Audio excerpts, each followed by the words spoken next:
Trevor the traction engine enjoyed living in the vicarage orchard. Edward came to see him every day, but sometimes Trevor didn't have enough work to do. I do like to keep busy all the time, He sighed one day. and I do like company, especially children's company. Cheer up, smiled Edward. Sir Topham Hatt has work for you at his new harbor. I'm to take you to meet Thomas today. Oh, exclaimed Trevor happily. A harbor, the seaside, children, that will be lovely.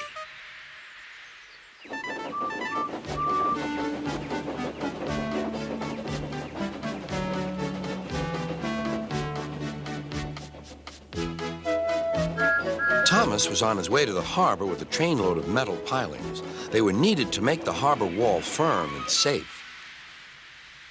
Hello, Thomas, said Edward. This is Trevor, a friend of mine. He's a traction engine. Thomas eyed the newcomer doubtfully. A what engine? A traction engine, explained Trevor. I run on roads instead of rails. Can you take me to the harbor, please? Sir Topham Hatt has a job for me. Yes, of course, replied Thomas, but he was still puzzled. Workmen coupled Trevor's car to Thomas's train, and soon they were ready to start their journey.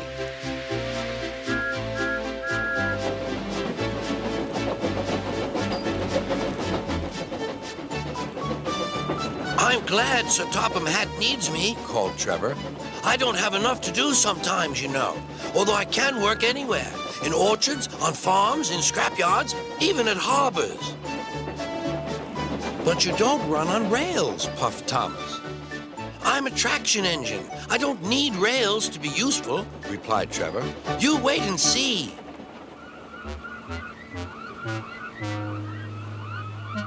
When they reached the harbor, they found everything in confusion. Cars had been derailed, blocking the line, and stone slabs lay everywhere.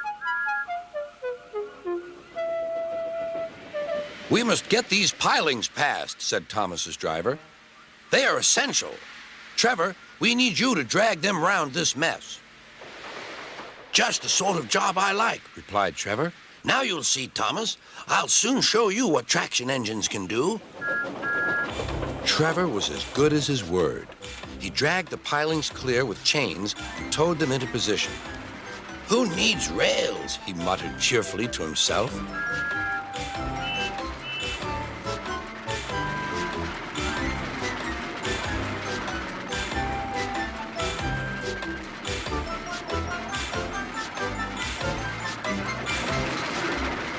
Later, Thomas brought Annie and Clarabelle to visit him.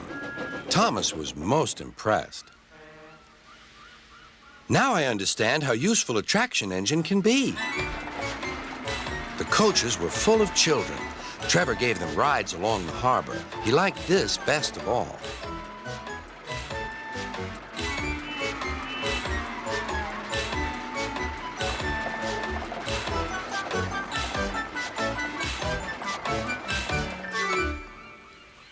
He's very kind, said Annie. He reminds me of Thomas, added Clarabelle. Everyone was sorry when it was time for Trevor to go. Thomas pulled him to the junction. A small tear came into Trevor's eye. Thomas pretended not to see. He whistled gaily to make Trevor happy. I'll come and see you if I can, he promised. The vicar will look after you, and there's plenty of work for you now at the orchard, but we may need you again at the harbor someday. That would be wonderful, said Trevor.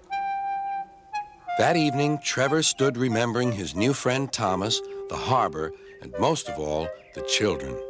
Then he went happily to sleep in the shed at the bottom of the orchard.